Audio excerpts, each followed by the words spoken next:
Welcome to Study Life. In today's session, we are going to complete electrostatics in the next 60 minutes. In this 60 minutes, we will not be leaving any little topic in the entire chapter, discussing everything with all the specific details. So let's start with the very basic name of this chapter. The name of this chapter is electrostatics. Whenever I come across the term electro, what does electro mean?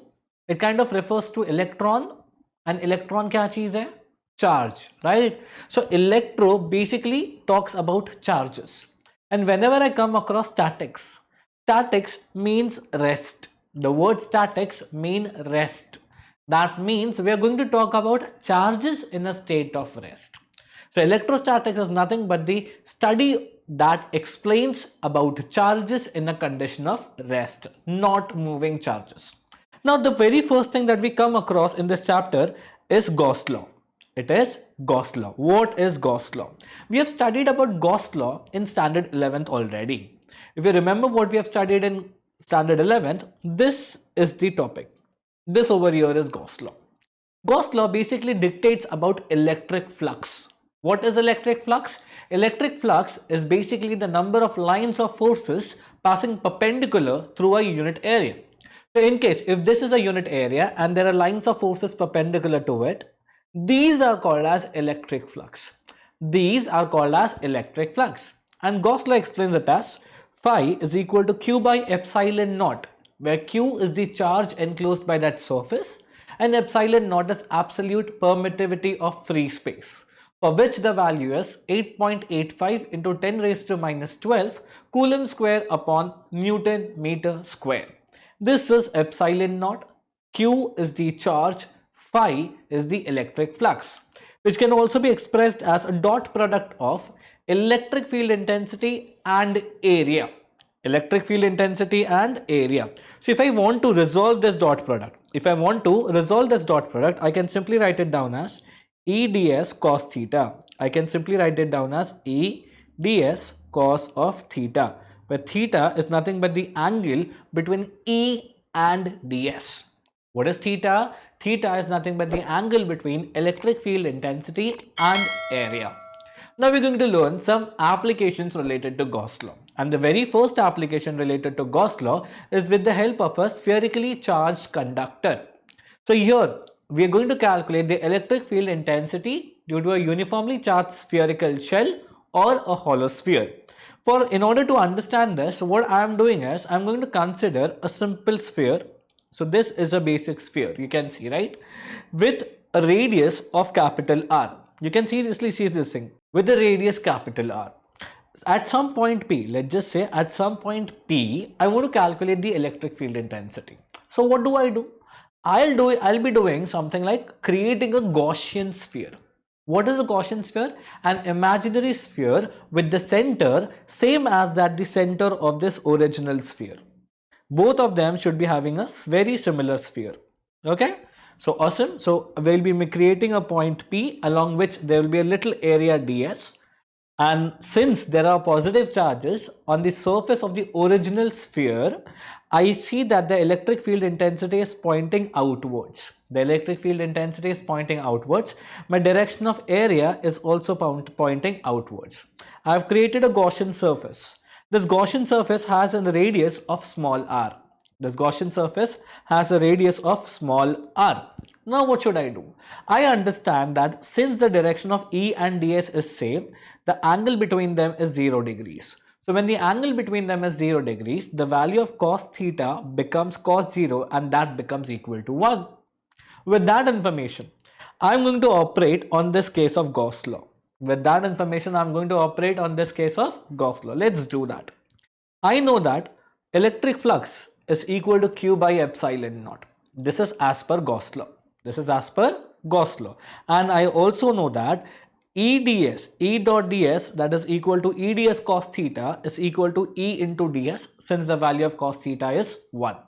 So if I want to calculate the value of electric flux, the electric flux, that is integration of E ds, can also be expressed as E integration of ds. And what is integration of ds? ds is basically the surface area for a sphere. So when I integrate the surface area of a sphere, I get total surface area of a sphere, the value for which is 4 pi r square. The value for which is 4 pi r square. So the value of phi that I'm going to come across is E into 4 pi r square. ये electric flux की एक value होगी. अब मुझे एक और चीज पता है, क्या? गॉस लॉ, जिसमें भी इलेक्ट्रिक फ्लक्स के बारे में डिस्कस किया गया है. I know that according to Gauss law electric flux phi is equal to Q by epsilon naught. It is equal to Q by epsilon naught. और अब हमने एक और चीज निकाल दी है, E into 4 pi r square. So what I'm going to do is I'm going to equate q by epsilon naught and E into 4 pi r square, giving me the value of E, that is q by 4 pi epsilon naught r square. What it is q by 4 pi epsilon naught r square. This is the electric field intensity for the uniformly charged sphere. We can stop here. But there can be certain conditions where we want to manage and modify the values. Like for a case, we can consider charge as sigma into 4 pi r square. What is sigma? Sigma is surface charge density, which means charge acting per unit area. So when I multiply surface charge density with area, I'm going to get the value of charge. So therefore, Q is equal to sigma into 4 pi r square. I'm going to substitute this value of Q in this expression, in the E expression, after which the answer that I get is E equal to sigma r square divided by epsilon naught small r square, where sigma is surface charge density, capital R is the radius of the original sphere, epsilon naught is absolute permittivity of free space, small r is the radius of the Gaussian sphere, or the distance between the center of the original sphere and the point P. This is how we express this. In case there are certain cases related to it. What happens if P lies on the surface of the charged sphere? If P lies on the surface of the charged sphere, that means the value of R, small r, becomes equal to capital R. All I'm supposed to do is now substitute this expression over here and get a value. That is going to be sigma upon epsilon naught. What if P happens to stay inside the sphere? If P happens to stay inside the sphere, the sigma becomes equal to 0 and therefore electric field intensity also goes down to 0. You should always remember that electric field intensity is 0 whenever it is inside a charged conductor. Whenever it is inside a charged conductor. We're going to use Gauss law for an infinitely long straight charge conductor. Like for a case, if we have a rod or a wire on which there are certain charges and we want to calculate the electric field at some random point P. Is this possible using Gauss law? Yes, and that is what we are going to do right now. So here I have a straight line conductor, like you can simply imagine a straight line wire with some charge plus Q on its surface with a radius capital R. I want to calculate the electric field intensity at some random point P. This point P is at a distance small r from the center of the original wire. I'm going to create a surface around P and this surface will be called as Gaussian surface. I can understand that since these are all positive charges, the electric field is pointed radially outwards. Also, the area is also pointed outwards. Again from here, theta becomes equal to 0 degrees. Which also means that cos theta becomes cos 0 and value of cos 0 is 1. So if I want to use the value for electric flux using Gauss law says it is phi equal to Q by epsilon naught. And if I use the formula for phi as integration of E dot ds, considering that both E and ds are vector quantities, I understand that I can write it down as integration of E ds cos theta can be 1. E electric field intensity, since this is a uniform electric field, the value of E is constant. I can take it outside and only integrate the area value. What is the integration of area? Since I am going to talk about a wire, the integration of this can be 2 pi RL. The integration of this can be 2 pi RL, where L is the length of the wire, 2 pi R is the circumference of the cross-sectional area. right? So this is what we're going to use over here. I got my value using this formula as E into 2 pi RL. I also have my value of electric flux according to Gauss law as Q by epsilon naught. What I'm going to do is I'm going to equate them. I'm going to equate them. You can also see it right from here. Q by epsilon naught is equal to E into 2 pi RL. I know about sigma or lambda. What is lambda? Lambda is linear charge density and it is given as Q by L. So if I want to calculate the value of Q from linear charge density, Q can be easily written as lambda times L. Correct? So I'm going to substitute lambda as Q by L, Q as lambda L into the same equation. And I'm going to derive my value of an electric field intensity as E equal to lambda divided by 2 pi epsilon naught R divided by 2 pi epsilon naught R. This is something that you will always have to remember. A very little point that is written out here. I would like to point out this point that is written out here. In case the electric field is directed outwards, lambda is considered positive. And in case if the electric field is pointed inwards, lambda value becomes negative. This is something of very sheer importance. A lot of students will miss this point, but I don't want you people to do it, right? Good. Now it is time we proceed on further with few more points. Let's talk about something very simple called as potential energy. But before we do with potential energy, I want you people to know one thing, that whenever there is some work done against an electric force, there is some work done against some sort of electrostatic force, this work is always stored inside the body in the form of potential energy. It is always stored inside the body in the form of potential energy. So the formula for work is very much bounded to be the formula for electrostatic energy. Therefore, du can also be written as F times dr. Dr is the displacement, F is the electrostatic force, which basically gives me the work, but in our case, work is same as energy. Therefore, du is equal to F times dr. Du is equal to F times dr. I'll just mark it down. This is something that you have to remember throughout the entire chapter. Not just through this chapter, but through many chapters in physics. We will be using work as energy in various other chapters also. Now let's learn about potential energy. Now let's simply learn about potential energy. Let's have a look at into this diagram that is out there. Let's have a look into this diagram.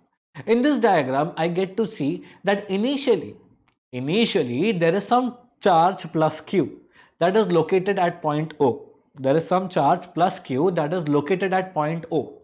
And there is one more test charge Q naught.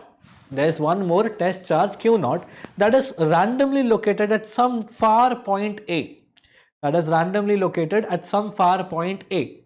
What I am going to do is, I am going to measure the distance between O and A and I'll name it as R1. What next?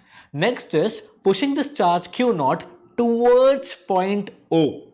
So I bring this charge Q naught from point A towards point O, cover a little displacement dr. Cover a little displacement dr, and at the end of the day I reach point B. The distance between O and B, let me just frame it as R2. Initially the distance was R1 and later the distance became R2. Now I need to calculate internal energy. What is internal energy? Force into displacement. So it is electric force into displacement. I am using a negative sign. Why am I using this negative sign out here? This negative sign in here basically represents that the displacement is against the direction of electrostatic force. The displacement is against the direction of electrostatic force, right? So let's work it out in our way. Let's work it out, right? Let's see. We know that potential energy is force into displacement within a range of R1 to R2. Can you see this thing? A lot of students miss it over here, but I wanted you to understand this. Now, I'm going to talk about electrostatic force. According to Coulomb's law, electrostatic force is expressed as 1 upon 4 pi epsilon naught Q into Q naught divided by R square. I'm using a negative sign and an R unit vector. The r unit vector basically represents the direction and also says the negative sign over here, which represents that the direction of force and the direction of displacement is opposite in nature, right? Take this formula, take this value of force and substitute it where we started studying internal energy, the body's potential energy. What was the formula? Minus force times displacement. I substituted this value of force in here. I substituted this very simple value of force in here and I got very simple functions, you got q naught 1 upon 4 pi epsilon naught and the negative sign out of the integration. The only thing you're going to integrate over here is r square. An integration of 1 by r square is going to give me minus 1 by r. It is going to give me minus 1 by r. This is as per the formula for integration of x raised to n. This is as per the formula for integration of x raised to n, for which the answer is x raised to n plus 1 upon n plus 1. This is what we use. Simple substitution within the range of R1 to R2 and we get this expression to calculate potential energy for some charges placed inside an electric field. This is what we needed to know. We'll be going through details about potential energy and a lot more, but later in this chapter. As of now, I want you to remind that SI unit of potential energy is joule, whereas there's one more convenient unit for representing potential energy, and that is electron volt. 1 electron volt. Always remember, 1 electron volt is basically equal to 1.6 into 10 raised to minus 19 joule. This is the value of 1 electron volts of energy. You should always remember this value, right? Over here, they already have the unit printed up, correct? And now we're going to talk about something more. We're going to talk about milli electron volt. Milli is basically going to add 10 raised to minus 3. Kilo is going to add 10 raised to plus 3 in the value of electron volts, right? So now let's focus on potential. What is the meaning of potential? The meaning of potential is getting a charge from outside the electric field to a point inside the electric field, and the work done there is going to give me the value of potential. Correct? So this over here is the formula that helps me determine the value of potential. You will have to remember this formula. Correct? So it is basically VR. The VR thing, that is 1 upon 4 pi epsilon naught Q by R, is the formula to calculate electric potential. Now we are going to see a relationship between electric potential and electric field. What is the relationship? Let's see over here. I understand this is what the question is about. The relationship between electric field and electric potential. Things to be noted. In here, the work, as I already say, is force into displacement, which is also equal to minus E into dx, considering that I'm going to work with a unit positive charge. Considering that I'm going to work with a unit positive charge is expressed as work dW is equal to minus E times dx. Since it is a unit positive charge, dW can also be written as dV, that is minus E times dx, right? What I'm going to do is, I'm going to only push this dx from here to the other side, and I come across this very marginalized formula, E is equal to minus dV by dx, potential per unit displacement. This can also be called as potential gradient. Awesome. You'll always have to remember this formula as it is something that we'll be using a lot in this chapter. Okay, then comes something called as zero potential. What is zero potential? Zero potential is basically going to explain that the potential difference is zero, that there is no point that is significant out there. This is the meaning of zero potential, right? So let's understand zero potential with few more detailed stories. Let me just swipe this page down. We'll be talking about zero potential, but that is some in the later part of this chapter. But now we'll be talking about and discussing about electric potentials under different cases.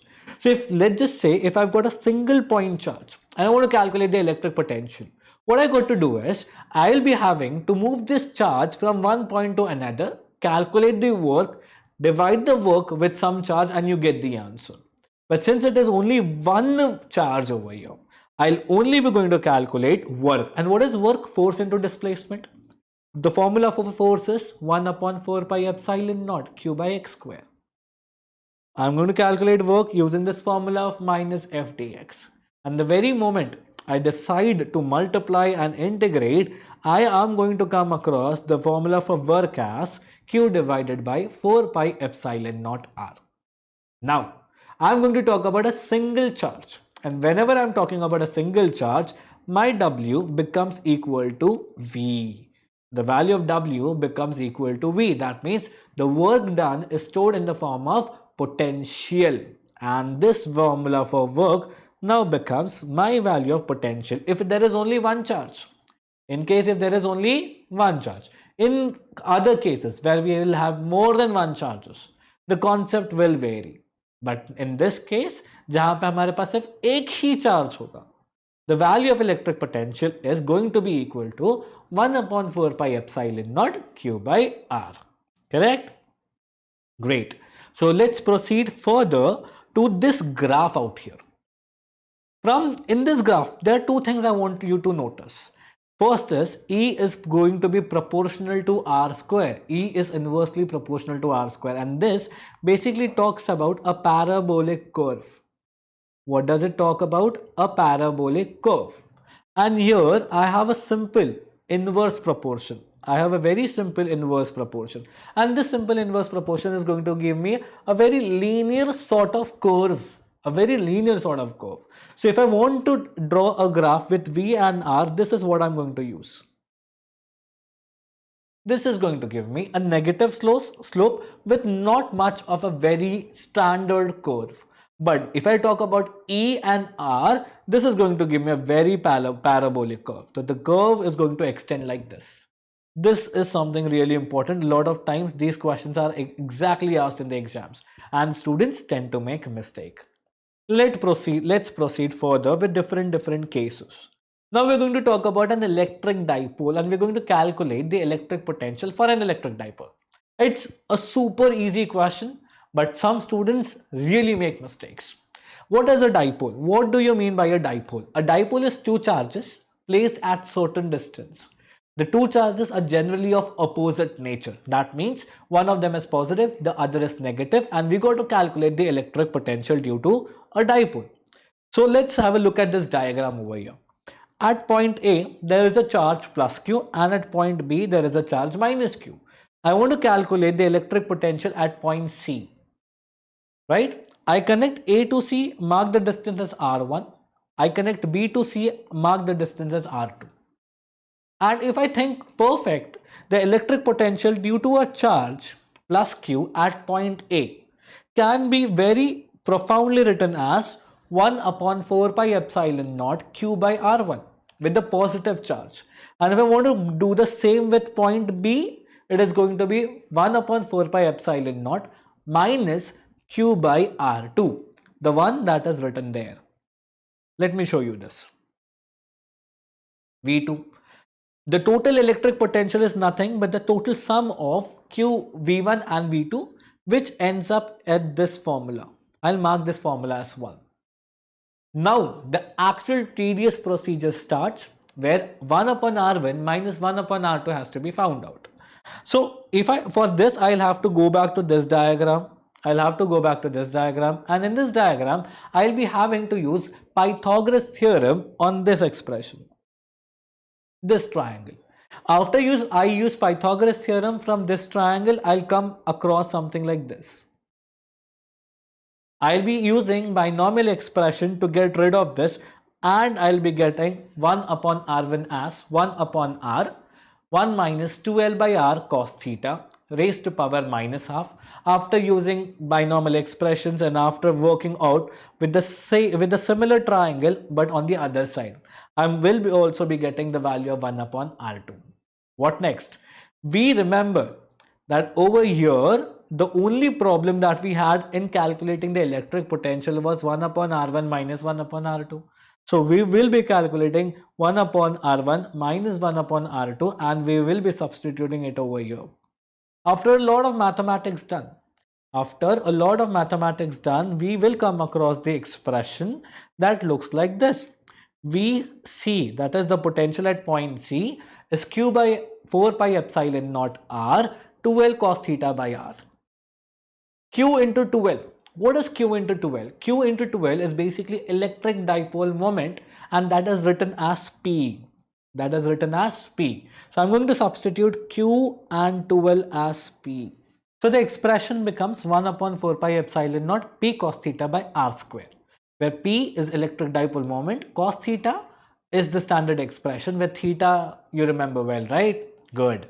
And I have epsilon naught. You can always substitute 1 upon 4 pi epsilon naught as 9 into 10 raised to 9 directly in your problems. Problem करते समय अगर आप confuse होते हो कि sir epsilon not की value डाले 1 upon 4 pi epsilon naught की वैल्यू निकाले, तो उतना करने का स्ट्रेस नहीं लेने का।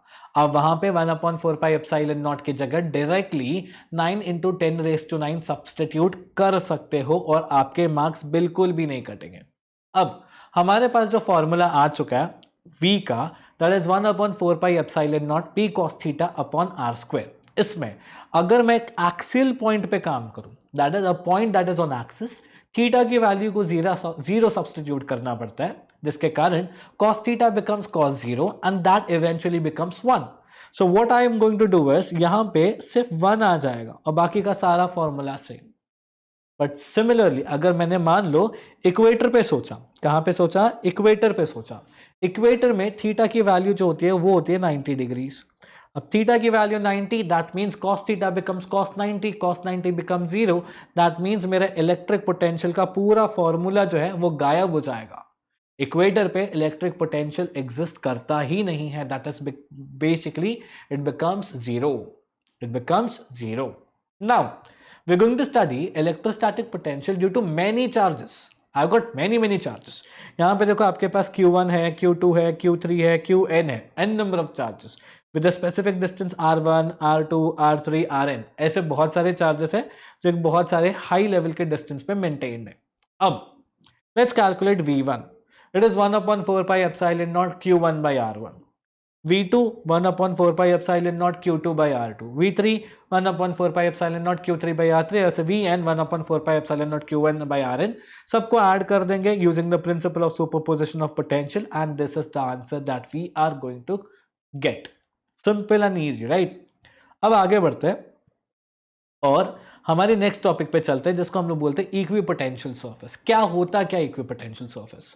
सिर्फ I have got a surface और हर पॉइंट पे इसके पोटेंशियल जो है वो सेम है, जिसका मतलब ये होता है कि पोटेंशियल डिफरेंस जो है वो जीरो आ जाएगा। पोटेंशियल डिफरेंस जीरो मतलब वर्क भी जीरो। उन सर्फेसेस को हम लोग इक्विपोटेंशियल सरफेस बोलते हैं। क्या बोलते हैं उन्हें? Equipotential surface. और जनरली जितने भी पैरेलल सरफेसेस होते हैं वो इक्विपोटेंशियल होते हैं। जैसे इस केस में यहाँ पे अगर आप देख सकते हो, यहाँ पे एक सेंटर पे मैंने एक चार्ज लिया, इस चार्ज के कारण ये सर्कल्स जो है ये इक्विपोटेंशियल सरफेसेस बन गए, क्योंकि ये पैरेलल है। क्योंकि ये क्या हो गए बच्चों? पैरेलल। और जहां पे इक्विपोटेंशियल सरफेसेस होंगे वहां पे वर्क भी जीरो होगा, वहां पे वर्क भी जीरो होगा। बात एकदम सेट है सबके दिमाग में? करेक्ट। चलो आगे देखते हैं। एक और रीजन है इक्विपोटेंशियल सरफेसेस को क्रिएट करने का, दैट इज एरिया। देखो यहां पे E should be perpendicular to dx. The direction of electric field intensity and area both should be 90 degrees to each other. और जब ऐसा होगा तब समझ जाना कि आपका एक इक्विपोटेंशियल सरफेस जो है वो तैयार हो चुका है। ठीक है, ये सारी जो डायग्राम्स आप देख रहे हो ना, ये सारे इक्विपोटेंशियल सरफेसेस के लिए ही है। अब यहाँ पे आप देख सकते हो कि अगर एक डाइपोल है तो डाइपोल के लिए इक्विपोटेंशियल सरफेस कौन से? ये इसके साथ इक्विपोटेंशियल है, वो उसके अंदर वाले के साथ इक्विपोटेंशियल है। ये सारे जो है ये इक्विपोटेंशियल सरफेसेस है, क्योंकि कभी भी एक डाइपोल में कोई भी लाइंस ऑफ फोर्सेस एक दूसरे को इंटरसेक्ट नहीं कर सकते, वो सारे लाइंस एक दूसरे से पैरेलल होता है। यहाँ पे देखो, यहाँ पे हमारे पास दो पॉजिटिव चार्जेस है, यहाँ पे हमारे पास दो पॉजिटिव चार्जेस, और इन दो पॉजिटिव चार्जेस का भी एक इक्विपोटेंशियल सरफेस हम लोग क्रिएट कर सकते हैं। इनफैक्ट अगर मैं कैपेसिटर की बात करूं तो एक कैपेसिटर के अंदर भी बहुत सारे ऐसे इक्विपोटेंशियल सरफेसेस आराम से क्रिएट हो सकते हैं। एक मेटालिक स्फीयर को ले लूं और उसको एक प्लेट के सामने रख दूं, वो भी बहुत सारे ऐसे इक्विपोटेंशियल सरफेसेस को क्रिएट कर सकता है। Right. So now we know something about equipotential surfaces, right. तो अभी हम लोग आ जाते हैं towards calculating the electrostatic potential energy. So यहाँ पे मेरे पास मान लो दो चार्जेस है, 2 पॉइंट चार्जेस है जिनका मुझे इलेक्ट्रोस्टैटिक पोटेंशियल एनर्जी निकालना है. सबसे पहले मैं एक ही चार्ज को कंसिडर करूंगा Q1 को. सिर्फ एक चार्ज है Q1 आप, ठीक है. Q1 के कारण जो इलेक्ट्रिक पोटेंशियल जनरेट होगा that is going to be 1/4 pi epsilon naught Q1/R1. अब तक सिर्फ एक ही चार्ज था. अब क्या कर रहे हैं, एक दूसरा चार्ज ले आते हैं और उस दूसरे चार्ज को उस Q1 के साइड में रख देते हैं यहां पे. अब Q1 था तब जो डिस्टेंस था वो R1 था. Q2 आने के बाद ओरिजिन से उसका डिस्टेंस, उसका पोजीशन वेक्टर R2 तो हो गया, बट Q1 के वजह से Q2 पे थोड़ा सा फोर्स एक्सर्ट होगा, जिसके वजह से उनके बीच में भी एक डिस्प्लेसमेंट वेक्टर आएगा R12 vector. Correct. Now want to calculate the potential energy, work निकालना है. अब सेकेंड चार्ज आएगा तो ऑब्वियसली फर्स्ट चार्ज ने थोड़ा सा वर्क करना है. किस पे? सेकेंड चार्ज पे. तो आंसर आएगा first second charge into the electric potential with the position vector between charges 1 and 2, and therefore my potential energy becomes U equal to 1/4 pi epsilon naught Q1 Q2 divided by R12. R12 क्या है? The position vector between charges 1 and charge 2. That is my potential energy for 2 point charges. But हमेशा exam में 2 ही point charges आएंगे क्या? नहीं, कभी कभी n point charges भी आ सकते हैं. और ऐसे सिचुएशंस में आप क्या करोगे? कोई नहीं, Q1 है वो Q2 के साथ भी इंटरैक्ट जैसा करेगा, वो Q3 के साथ भी वैसा इंटरैक्ट करेगा. तो इसी कारण से यहां पे देखो 1/4 पाई एप्सिलॉन नॉट को साइड में रख दिया है. Q1 Q3 upon R13, Q2 Q3 upon R23. देखो आपका आ गया टोटल पोटेंशियल एनर्जी और जो टोटल वर्क है थर्ड चार्ज के लिए. अगर वहीं पे मैंने चौथा चार्ज डाल दिया पिक्चर में, चौथा चार्ज लाओ और पिक्चर में डाल दो, तो Q1 और Q4 के बीच में इंटरैक्शन होगा, Q2 और Q4 के बीच में इंटरैक्शन होगा, Q3 और Q4 के बीच में इंटरैक्शन होगा, और उस चार्ज फोर्थ चार्ज पे जो वर्क आएगा that is going to be Q1 Q4 upon R14 plus Q2 Q4 upon R24 plus Q3 Q4 upon R34, जहां पे 1/4 पाई एप्सिलॉन नॉट जो है वो कांस्टेंट रह जाएगा. बेसिक एग्जांपल्स है, बेसिक स्टोरी है, but please make sure you remember all of that. Please make sure you remember all of that. अभी तक हम सिंगल चार्जेस की बात कर रहे थे जो खुद की फील्ड क्रिएट कर रही थी, ठीक है. फिर हमने एक डबल चार्ज की बात की जो खुद की फील्ड क्रिएट कर रही थी. फिर हमने एक एन पॉइंट चार्जेस किए जहां पे खुद की फील्ड क्रिएट हो रही थी. बट ऑलरेडी अगर एक फील्ड हो और उसमें मैं एक्स्ट्रा चार्ज को डाल दूं, तब क्या? कुछ नहीं होगा. तब बहुत सिंपल होने वाला. अगर एक फील्ड है उसमें मैं एक एक्स्ट्रा चार्ज को ऐड कर देता हूं, उसकी पोटेंशियल एनर्जी उसके वर्क के बराबर हो जाएगी. वर्क क्या होता है? Charge into potential. चार्ज, मान लो मैंने Q चार्ज को लाया और उसको डिप कर दिया, उसका पोटेंशियल कितना था? VR. ये R जो है ये पोजीशन वेक्टर को रिप्रेजेंट करता है. इसमें V और R मल्टीप्लाई नहीं हो रहे. V इलेक्ट्रिक पोटेंशियल है, R उसका सिर्फ वेक्टोरियल रिप्रेजेंटेशन है, उनके बीच का मल्टीप्लिकेशन नहीं है. Always remember this. ये R ये बताता है कि एक चार्ज है जो इन्फिनाइट पॉइंट से एक इलेक्ट्रिक फील्ड के अंदर लाया गया था. That is it. That's it. ठीक है. Now that was potential energy when one charge is placed in an external field. But क्या होगा अगर मैंने दो चार्जेस को एक्सटर्नल फील्ड में ला दिया? तो ऐसे भी तो क्वेश्चंस आ सकते हैं ना. तो ऐसे क्वेश्चंस को टैकल करने का एक तरीका, सबसे पहला, अगर एक चार्ज आएगा तो उसका वर्क कितना होगा? Q1V with respect to R1. जब सेकेंड चार्ज आएगा उस समय उसका वर्क कितना होगा?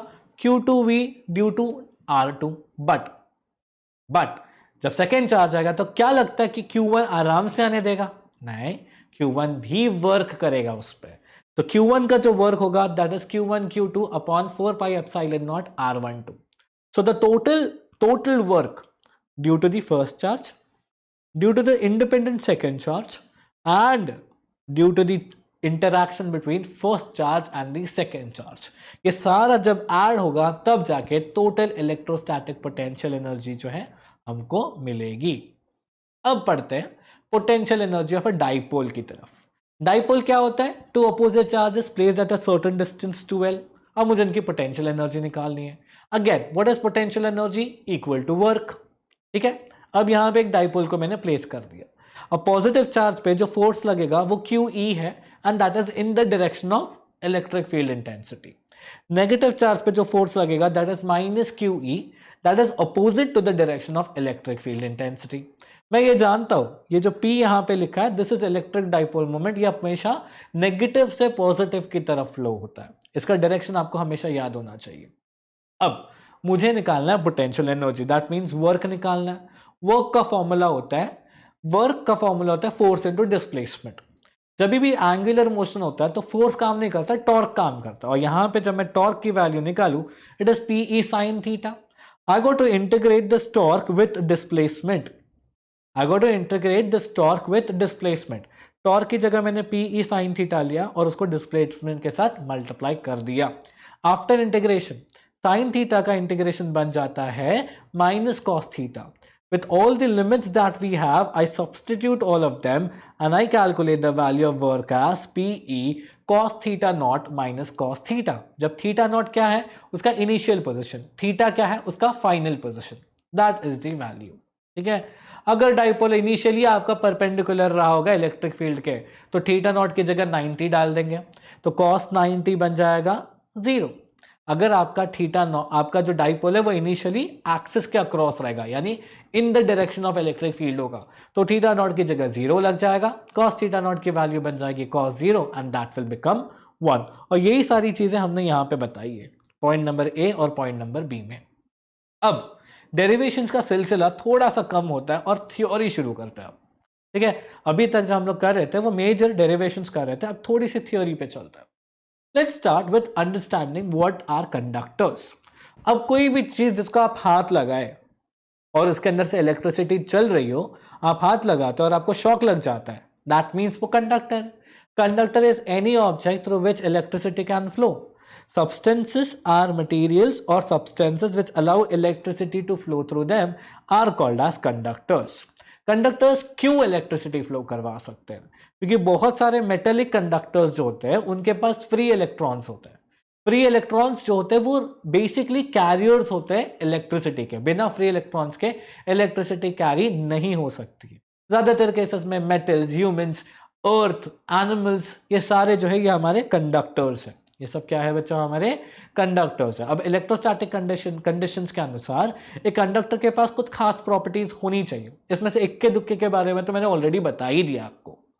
फर्स्ट प्रॉपर्टी, एक कंडक्टर के अंदर जो नेट इलेक्ट्रोस्टैटिक फील्ड होती है that has to be 0। Potential जो होती है वो कंडक्टर के अंदर भी और उसके सरफेस पे भी कांस्टेंट होनी चाहिए। The interior of a conductor should have no charge. कभी भी एक सरफेस के ऊपर चार्ज रह सकता है बट अंदर चार्ज नहीं रह सकता। Electric field outside a charge conductor is always perpendicular to the surface of the conductor. अगर ये कंडक्टर है तो इलेक्ट्रिक फील्ड जो होगी वो इससे परपेंडिकुलर होने वाली है at all points of time. At all points of time, कभी भी पैरेलल या दूसरे एंगल्स पे नहीं रहेगी। सरफेस चार्ज डेंसिटी जो होती है वो पॉइंट्स पे डिपेंड करती है। अलग अलग लोकेशन में सरफेस चार्ज डेंसिटी जो होगी वो अलग अलग आएगी। Now let's talk about something called as free charges and bound charges. Free charges का मतलब होता है valence electrons, right. Free charges मतलब वो वाले चार्जेस जो रेडीली मूव कर सकते हैं। वैसे अगर हम लोग इलेक्ट्रोलाइट्स में देखेंगे तो जो आयंस होते हैं, कैटायंस और एनायंस, ये सब भी हमारे फ्री चार्जेस होते हैं। But what are bound charges? ये वो चार्जेस है जो रेडीली मूव नहीं कर सकते। जैसे फॉर एग्जांपल अगर मैं इलेक्ट्रॉन्स की बात, एलिमेंट्स की बात करूं या मॉलिक्यूल्स की बात करूं, वहां पे बहुत सारे इलेक्ट्रॉन्स होते हैं एक दूसरे के साथ बॉन्डेड होते हैं, वो रैंडमली मूव नहीं कर सकते, उन्हें हम लोग कहते हैं bound charges, right. Now let's also talk about dielectrics. भैया ये डाइइलेक्ट्रिक्स क्या होता है? डाइइलेक्ट्रिक्स इंसुलेटर्स होते हैं जो इलेक्ट्रिकल एनर्जी को स्टोर करने में मदद करते हैं। ठीक है, हर डाइइलेक्ट्रिक के पास एक चीज होती है जिसको हम लोग कहते हैं डाइइलेक्ट्रिक कांस्टेंट, जिसको मैं K से रिप्रेजेंट करता हूं। अब जितना बड़ा डाइइलेक्ट्रिक कांस्टेंट होगा उतना गंदा इंसुलेटर, उतना बुरा इंसुलेटर है वो, और जितना ही कम डाइइलेक्ट्रिक कांस्टेंट का वैल्यू होगा उतना ही अच्छा इंसुलेटर है वो। जैसे फॉर एग्जांपल मेटल्स की बात करें तो मेटल्स का डाइइलेक्ट्रिक कांस्टेंट जो होता है दैट इज इंफिनिटी। वहीं पे अगर मैंने मेरे एयर की बात की तो एयर का डाइइलेक्ट्रिक कांस्टेंट होता है 1, which makes it a very good insulator. तो डाइइलेक्ट्रिक्स में एक कॉन्सेप्ट और होता है जिसको हम लोग बोलते हैं पोलराइजेशन। डाइइलेक्ट्रिक्स में अगर एक ऑब्जेक्ट है ऐसा, ठीक है, इसके अंदर से एक पॉजिटिव चार्ज सेपरेट और इसके अंदर से नेगेटिव चार्जेस को सेपरेट किया जा सकता है। इस कॉन्सेप्ट को हम लोग बोलते हैं पोलराइजेशन। और इनमें एक डाइपोल मोमेंट दिखने की जो संभावना होती है, जो चांसेस होती है, दैट इज वेरी हाई। इन सब में एक डाइपोल मोमेंट दिखने का chances is very high because we know हर एटम के अंदर कुछ पॉजिटिव न्यूक्लियस होते हैं, कुछ नेगेटिव इलेक्ट्रॉन्स होते हैं, और उनके कारण एक डाई इलेक्ट्रिक को आराम से दो चार्जेस को सेपरेट करने में ज्यादा मुश्किल नहीं होगी। और उसी कारण से डाइलेक्ट्रिक्स में क्लासिफिकेशन भी आती है as polar dielectrics and non polar dielectrics, right. Polar dielectrics में एक परमानेंट डाइपोल मोमेंट होता है। देखने के लिए हमें hydrogen chloride, sulphur dioxide, H2O इन सारे केसेस में देखने को मिलेगा।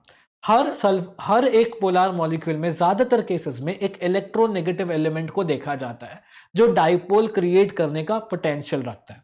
एक एग्जांपल जो आप स्क्रीन पे देख सकते हो, right, is for water molecule. Water molecule में H2O होता है, H2O, ओके। H2O का सिनेरियो में OH के दो बॉन्ड्स होते हैं जिसमें OH जो है वो एक इलेक्ट्रोनेगेटिव एलिमेंट का काम करता है, वो डाइपोल क्रिएट करता है। इनका जो डाइपोल मोमेंट है that is very high, it is 6.1 into 10⁻⁻³ क्यूरीमीटर कूलम मीटर। काफी बड़ा डाइपोल मोमेंट है as compare to the size of the molecule. लेकिन नॉन पोलर डाइलेक्ट्रिक्स भी एग्जिस्ट करते हैं, जैसे Cl2, CO2, oxygen O2, hydrogen H2। अब दो हाइड्रोजन मॉलिक्यूल्स हैं, दोनों का इलेक्ट्रोनेगेटिव स्ट्रेंथ सेम होगा, कोई फर्क नहीं पड़ेगा। CO2 कार्बन और ऑक्सीजन की जो इलेक्ट्रोनेगेटिव स्ट्रेंथ है वो काफी हद तक सिमिलर है। CH4 मीथेन, कार्बन और हाइड्रोजन की जो इलेक्ट्रोनेगेटिव स्ट्रेंथ है वो काफी हद तक सेम है, उनके अंदर डाइपोल मोमेंट क्रिएट नहीं हो सकता, and hence we call it as non polar dielectrics. Hence we call it as non polar dielectrics. Very simple to understand. But अब कुछ और चीजें भी देखेंगे। जैसे अगर एक नॉन पोलर डाइलेक्ट्रिक को ले जाऊं मैं और उसे नॉर्मल जमीन पर रख दूं, उसमें कोई इलेक्ट्रिक फील्ड नहीं है, नॉर्मल रखा, तो उसके अंदर एक एक एटम है इंडिविजुअल जिसके अंदर पॉजिटिव और नेगेटिव चार्जेस है, यहां पे कोई सेपरेशन नहीं होगा। वहीं पे एक पोलर मॉलिक्यूल को लेता हूं, पोलर मॉलिक्यूल को ले जाता हूं और उससे, ठीक है, उससे, अच्छा, this is not a polar molecule, this is a non polar molecule, but I take this non polar molecule and I place it in an electric field. Electric field के कारण जो पोलर मॉलिक्यूल इनिशियली प्लस और minus ऐसे थे, अब उनके बीच में polarisation होने शुरू हो जाता है और ये मॉलिक्यूल थोड़ा सा शेप चेंज करना चालू करता है, पॉजिटिव और नेगेटिव सेपरेट होना शुरू करते हैं। अगर मैंने एक इलेक्ट्रिक फील्ड में एक नॉन पोलर मॉलिक्यूल को प्लेस कर दिया तो, but what happens if I place a polar dielectric? देखते। तो यहां पे हम देख सकते हैं कि एक पोलर डाइलेक्ट्रिक है, इसको एक्सटर्नल इलेक्ट्रिक फील्ड में नहीं रखा, इसके अंदर सारे जो मॉलिक्यूल्स हैं ना वो रैंडमली डिस्टॉर्टेड है, इनके अंदर कोई स्टैंडर्ड स्पेसिफिकेशन नहीं, कोई स्टैंडर्ड डायरेक्शन नहीं है जिसमें ट्रैवल कर रहे हैं। बट अगर मैं इसे एक स्टैंडर्ड इलेक्ट्रिक फील्ड में डाल दूं तो सारे मॉलिक्यूल्स एक बहुत ही सिंगुलर पैटर्न में अलाइन हो जाएंगे और इनको एक डाइपोल मोमेंट मिल जाएगा, एक स्पेसिफिक डायरेक्शन मिल जाएगा। इनको पोलर डाइलेक्ट्रिक्स को किनको मिल जाएगा बच्चों? एक पोलर डाइलेक्ट्रिक को मिल जाएगा। बट यहां पे there is something that I want you to know that, ठीक है। यहां पे आप देख सकते हो कि ये एक ऑलरेडी इलेक्ट्रिक फील्ड था जिसमें मैंने एक पोलर डाइलेक्ट्रिक को रख दिया। अब स्टैंडर्ड ऑब्जर्वेशन बोलती है कि अगर एक इलेक्ट्रिक फील्ड है, अगर एक इलेक्ट्रिक फील्ड है तो उस स्टैंडर्ड इलेक्ट्रिक फील्ड का जो डायरेक्शन है वो ये है। बट अब जब अंदर एक और ऑब्जेक्ट हो तो उसका भी तो एक इलेक्ट्रिक फील्ड आएगा, राइट। इस अंदर वाले इलेक्ट्रिक फील्ड को E0 लिख रहे हैं और बाहर वाले को E लिख रहे हैं, जिसके कारण जो नेट इलेक्ट्रिक फील्ड आएगी दैट इज E-E0। सो कभी भी अगर आप एक डाइपोल के बीच में, यानी दो पॉजिटिव और नेगेटिव प्लेट्स के बीच में एक और पोलर डाइलेक्ट्रिक ऐड कर दोगे तो आपको एक पोलराइजेशन फील्ड मिल जाएगा, एक ओरिजिनल फील्ड मिल जाएगा और एक नेट फील्ड मिल जाएगा जो E-E0 के बराबर होगा। इसके बराबर होगा बच्चों? E-E0 के बराबर होने वाला है। Always remember this. ये this is the reason as to why we will be coming across something called as capacitor, और वहां पे हम लोग थोड़ी और चीजें पढ़ेंगे। यहां पे एक चीज पे ध्यान दीजिएगा, ये फॉर्मूला पे polarization, the strength of polarization is also expressed as zeta into E, where this little thing over here is called as electric susceptibility of a dielectric medium, and this E basically talks about the electric field intensity. अब यहाँ पे एक बहुत important सा point लिखा है, vacuum के लिए जो इलेक्ट्रिक ससेप्टेबिलिटी होती है वो जीरो होती है, तो वैक्यूम के अंदर कभी भी इलेक्ट्रिक लाइंस ऑफ फोर्सेस बहुत अच्छे से ट्रैवल नहीं कर सकते, right. So let's proceed out with the, हाँ यहाँ पे will be coming across dielectric constants. याद है हमने बात की थी एयर के लिए इट इज 1 एंड मेटल्स के लिए इट इज इन्फिनाइट. बीच में ऑप्शंस क्या है, जैसे ग्लास है, ग्लास का dielectric constant somewhere between 4 and 15 हमको देखने को मिलता है. Mica the standard is basically 6 but varies from 4 to 9. Paper में भी जो डाइलेक्ट्रिक कांस्टेंट है 1.5 to 3. ठीक है. अब बच्चे पूछेंगे सर क्या इतना सारा याद करना है? नहीं, आपको याद किनका करना है, एक तो एयर का याद करना है, एक माइका का याद करना है, एक क्वार्ट्ज का याद करना है और एक मेटल्स का याद करना है. ये 4 ऐसे एग्जाम्पल है जो आपको याद रखने हैं. बाकी के ऑप्शंस है, आप पढ़ना चाहो, रटना चाहो, मेमोराइज करना चाहो आप कर सकते हो, नहीं तो it is completely fine. Now let's talk about capacitors. A lot of questions on capacitors actually come. Lot of questions actually come on capacitors, और हम कैपेसिटर्स पे आते हैं. What are capacitors? ये आपके जनरल डेली लाइफ में आपको देखने को मिलता है. आप सीलिंग फैन में कैपेसिटर देख सकते हो. कभी भी आपके घर पे अगर फैन कम काम कर रहा हो हाई स्पीड पे रखने के बावजूद, तो दैट मींस आपके घर पे शायद कैपेसिटर कम खराब हो चुका है. It's not functioning really good. Just change the capacitor, you will get a very fine fan. Okay, so let's see. यहाँ पे कैपेसिटर में 2 प्लेट्स होते हैं, दोनों ही प्लेट्स एक दूसरे से पैरेलल होते हैं. प्लेट 1 को हमने एक अलग इलेक्ट्रिक पोटेंशियल दिया, प्लेट 2 को एक अलग इलेक्ट्रिक पोटेंशियल दिया, जिसके वजह से इनके बीच में एक इलेक्ट्रिक पोटेंशियल डिफरेंस क्रिएट हो गया V1 माइनस V2.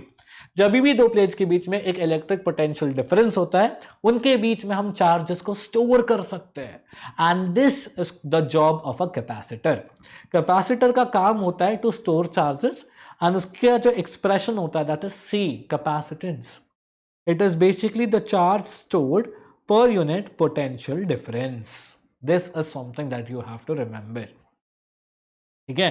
अब C is equal to Q by V. C is equal to Q by V. अब यूनिट जो होता है कैपेसिटेंस का that is farad. The dimension is m raised to minus 1, L raised to minus 2, T raised to power 4 and A raised to 2. A raised to 2. This is something that you will have to also remember.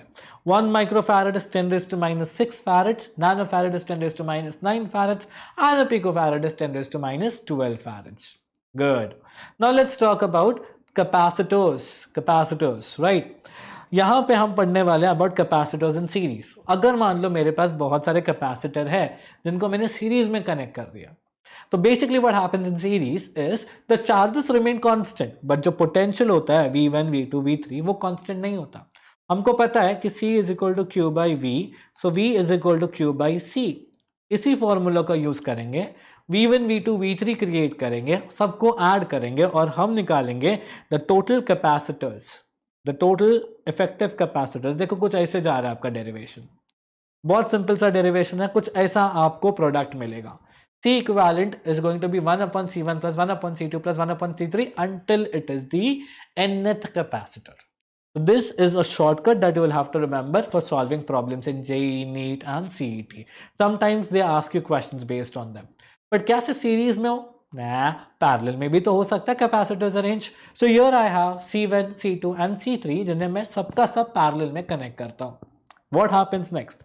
यहाँ पे charges आती है, but क्या current तीनों ही branches में same flow होगा? नहीं. Q1 first branch में अलग, सेकंड ब्रांच में अलग, थर्ड ब्रांच में अलग फ्लो होने वाला है. बट पोटेंशियल डिफरेंस क्या तीनों में सेम होगा? यस, पोटेंशियल डिफरेंस जो है वो तीनों में सेम होने वाला है. And we will be using the formula of C is equal to Q by V and we will be calculating Q का formula. What is Q? Q is equal to CV. तो first capacitor से जो Q1 जाएगा that is going to be C1 V1, second capacitor का C2 V2 and third capacitor का C3 V3. I will not be using V1 V2 and V3, I will be using V, क्योंकि parallel connections में V1 V2 V3 का कोई value नहीं होता. I am going to consider this as the total charge where CPV is equal to C1V plus C2V plus C3V. Cancelling out V's, I get the formula for parallel capacitance. यहां से हमने एक final conclusion निकाल दिया कि total effective parallel capacitance C1 plus C2 plus C3 plus C4 plus C5 जितने कैपेसिटेंसेस है उस सारे के सारे ऐड करना है. Awesome. Great. You're doing very good now. You're doing really good. Now we'll proceed further with something called as the parallel plate capacitor without a dielectric and with a dielectric. This question. Without a dielectric. That means एक capacitor है जिनके बीच में कुछ भी नहीं है. There is vacuum. और ऐसे केस में जो कैपेसिटेंस आएगा वो कैलकुलेट करेंगे. So the diagrammatic representation is this. What happens over here? यहां पे एक प्लेट है, यहां पे एक और प्लेट है, एक पे पॉजिटिव चार्ज रखा है, एक पे नेगेटिव चार्ज रखा है. अर्थिंग करने के कारण एक्सटर्नल साइड से सारा चार्जेस अर्थ की तरफ चले गया. That means external electric field is zero. Electric field जो बचेगा that is only inside. And from what we have learned in Gauss law, electric field का जो फॉर्मूला होगा due to one plate it's sigma upon 2 epsilon naught. What it is? It is sigma upon 2 epsilon naught. दो plate है, so दोनों ही plates का sigma by 2 epsilon naught plus sigma by 2 epsilon naught becomes sigma by epsilon naught as the total electric field. As the total electric field, यहां पे आप देख सकते हो E is equal to sigma by epsilon naught. This is outside, this is inside, right? Great. Sigma, as I said, is surface charge density, and surface charge density is always charge acting per unit area, and therefore when I substitute sigma, it becomes Q by A epsilon naught. We know that E is equal to V by D, and therefore V is equal to ED, right? I'm going to take this value of E and I'm going to substitute in this expression. We get V is equal to Q by A epsilon naught D. What I'll be doing is I'll be shuffling everything to the other side, bring this V to the other side. मतलब Q के नीचे V को लाएंगे, A epsilon naught और D को उस पार ले जाएंगे. और जैसे ही हम ये कर देते हैं, हमको जो एक्सप्रेशन मिलता है that is something like this. Q becomes equal to Q by V, that is also equal to A epsilon naught by D. This was without a dielectric. But अगर मान लो मैंने डाइलेक्ट्रिक ऐड कर दिया था, जब मैंने डाइलेक्ट्रिक ऐड किया तो डाइलेक्ट्रिक के अंदर एक पोलराइजिंग इलेक्ट्रिक फील्ड आएगा. याद रहे हमने पढ़ा था इसके बारे में, एक पोलराइजिंग इलेक्ट्रिक फील्ड आएगा. और जो मेरा इलेक्ट्रिक फील्ड होता है that is E naught minus EP. जो नेट इलेक्ट्रिक फील्ड आएगा, तो नेट इलेक्ट्रिक फील्ड आएगा that is going to be E naught minus EP, that is equal to E naught by K, where K is dielectric constant. What is E naught? थोड़ी देर पहले अगर हम लोग याद करें, E नॉट का हमने वैल्यू पढ़ा था as Q by A epsilon not. Simple substitution, मुझे E का वैल्यू आता है, यहां से मुझे Q का वैल्यू आ जाएगा A K epsilon not E. Q क्यों निकाला? हमको पता है कि कैपेसिटेंस का फॉर्मूला होता है charge per unit potential difference. हमें तो चार्ज मिल गया, अब हमें क्या निकालना है? कैपिटल V का वैल्यू. अब V, what is V? E times distance. अब ओरिजिनल इलेक्ट्रिक फील्ड जो है that is working on only this much amount of distance. Polarizing electric field is going to work on only the thickness of this much. सिर्फ इसी thickness पे काम करेगी. ठीक है, कोई तकलीफ नहीं. मैंने E की जगह E नॉट बाई K लिख दिया. यहां पे जो कॉमन पैरामीटर्स उनको बाहर निकाल दो. So what you going to get is D minus T plus T by K. ये मिल गया मेरे पास. And now the value of V is Q by A epsilon naught D minus T plus T by K. What happens next is you got this value of Q over here, right? And you got this value of V over here. Q by V is my capacitance, correct? So that is what I'm going to do in the next story. I'm going to calculate the value for capacitance. There are different cases relating to the value of capacitance. There are many different cases relating to the value of capacitance. I'm going to discuss one or two. फटाफट देख लेंगे. चलो, अगर dielectric ही एक ही dielectric है जिसने पूरा का पूरा स्पेस दोनों प्लेट्स ऑफ कैपेसिटर के बीच में भर दिया, तो आपको कुछ नहीं करना है. आपका जो नॉर्मल फॉर्मूला था ना A epsilon not by D, उसमें उस डाइलेक्ट्रिक का कांस्टेंट ऐड कर देना है K. डन. हमारा क्वेश्चन यही डन हो जाता है. बट मान लो उस पूरे स्पेस में मैंने बहुत सारे डाइलेक्ट्रिक्स डाल दिए, अलग अलग थिकनेसेस और अलग अलग डाइलेक्ट्रिक कांस्टेंट के साथ, तो आपको T1 by K1, T2 by K2, Tn by Kn के साथ खेलना पड़ेगा डिनोमिनेटर में. बाकी सारी चीजें वेरी मच सेम ही होने वाली है. अगर मैंने सीरीज पैरेलल में बहुत सारे प्लेट्स लगा दिए सो कुछ ऐसा एक्सप्रेशन जो होगा वो हमारे काम आएगा। अब let's talk about this little thing called as displacement current. अभी डिस्प्लेसमेंट करंट क्या होता है? एक तो जो हमारा नॉर्मल करंट होता है उसे हम कहते हैं कंडक्शन करंट। एक जो नॉर्मल करंट होता है उसे हम कहते हैं कंडक्शन करंट। बट बहुत सारे कंडीशंस में दो कैपेसिटर के बीच में एक करंट जनरेट होता है जिसको हम लोग बोलते हैं displacement current. This displacement current is possible in every case of capacitor. Her capacitor के अंदर ये डिस्प्लेसमेंट करंट जो है वो आता ही आता है। You should always remember about it. अब डिस्प्लेसमेंट करंट ढूंढने का एक्सप्रेशन क्या है? हम जानते हैं कि चार्ज का फॉर्मूला होता है ए एप्सिलॉन नॉट के ई। इसकी डेरिवेटिव कर लो d q by d t और आपको मिल जाएगा आपका डिस्प्लेसमेंट करंट का value. That is it. There is nothing very different और difficult about it. That is about displacement current. Now let's talk about something called as energy stored in a capacitor. भैया, if a capacitor is storing some charge, it has to store some energy also, right? सिर्फ charge store थोड़ी ना कर सकते, energy भी तो होती है। और एनर्जी के बारे में हमने क्या पढ़ा है? एनर्जी क्या होती है? वर्क। यस। तो अब हम कैलकुलेट करेंगे वर्क के बारे में। The very moment we come across work we will calculate energy आराम से। देखो, हम जानते हैं C is equal to Q by V. हम जानते हैं C is equal to Q by V. यहां से अगर मैं V की वैल्यू निकालूंगा सो V का value becomes Q by C। V value becomes Q by C. What is work? Charge into potential. मैंने charge into potential लिखा और V की जगह पे लिख दिया Q dash by C into dQ. I'm going to integrate this thing. And after integration, I get my value for work as Q square divided by 2C. ये work body में energy के format में store हो जाता है। Q, what is Q? Q is equal to CV, right? तो Q square की जगह मैं सी स्क्वायर वी स्क्वायर लिख सकता हूं and a little bit of multiplication division I get half C V square. C V square को मैं सी we into we भी लिख सकता हूं और सी वी को मैं लिखूंगा क्यू। So I get three formulas for calculating energy. Three formulas to calculate energy and all this three are over here. Half Q square by C, half C V square and half of Q V. Now it is time to jump on the last topic of this entire chapter, and that is called as Van de Graaff generator. What is a Van de Graaff generator? It was initially used to develop high potentials to very little particles. These are today also called as particle accelerators.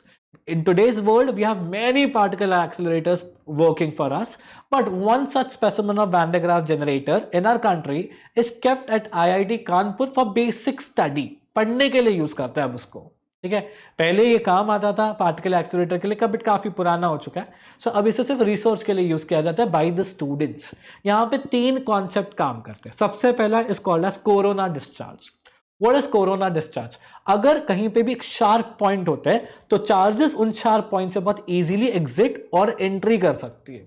इसे हम लोग बोलते हैं corona discharge.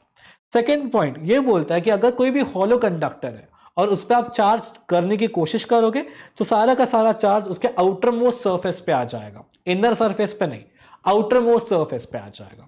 और तीसरा point ये कहता है कि अगर आप किसी भी कंडक्टर के ऊपर चार्जेस डालते हो तो उस कंडक्टर के ऊपर जो पोटेंशियल होगा वो कंटिन्यूसली इंक्रीज होते जाएगा। जैसा आप चार्ज फीड करते जाओगे वो पोटेंशियल उतना ही इंक्रीज होते जाएगा, right? And now let's start working on other diagram of Van de Graaff generator. अब ये है हमारा डायग्राम। अब इस डायग्राम पे थोड़ा सा फोकस करेंगे। इस डायग्राम में यहां पे जो मेरे पास है that is a 50 kilovolt DC supply. This 50 kilovolt DC supply is going to spray some charges. Some charges will include alpha particles, neutrons. Charges that we will be avoiding in this case will be neutrons और electrons.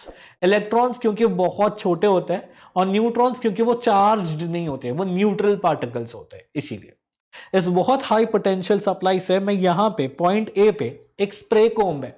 It's like a simple comb, but in comb के पास ना काफी sharp points होते हैं जहां से charges exit ले सकते हैं, कोरोना डिस्चार्ज जहां से हो सकता है। अब यहां से चार्जेस निकलेंगी इस बेल्ट की तरफ। What is this belt? यहां पे आप दो पुलीस देख सकते हो, इनके ऊपर एक कन्वेयर बेल्ट होता है। इस कन्वेयर बेल्ट के ऊपर से ये चार्जेस जो है वो अपवर्ड डायरेक्शन में जाती है जहां पे उन्हें पॉइंट सी मिलता है। ये पॉइंट सी जो है ये कलेक्टर कोम्ब है। कलेक्टर कोम्ब फिर से शार्प एजेस है, ये एंट्री लेता है चार्जेस की, चार्जेस को यहां से उठाता है, इस डोम नेटवर्क पे लेके जाता है व्हाट हैपेंस हियर? पहले तो आपने कोरोना डिस्चार्ज देख लिया, अब जैसे ही चार्जेस आएंगे, चार्जेस आउटर मोस्ट सरफेस पे आ जाते हैं, जिसका उसका प्रिंसिपल था, प्रिंसिपल पॉइंट नंबर 2 था जो। अब क्या होता है, यहां पे चार्जेस बढ़ते रहते बढ़ते रहते बढ़ते रहते, जिसकी वजह से पोटेंशियल यानी प्रिंसिपल नंबर 3 काम करना शुरू कर देता है।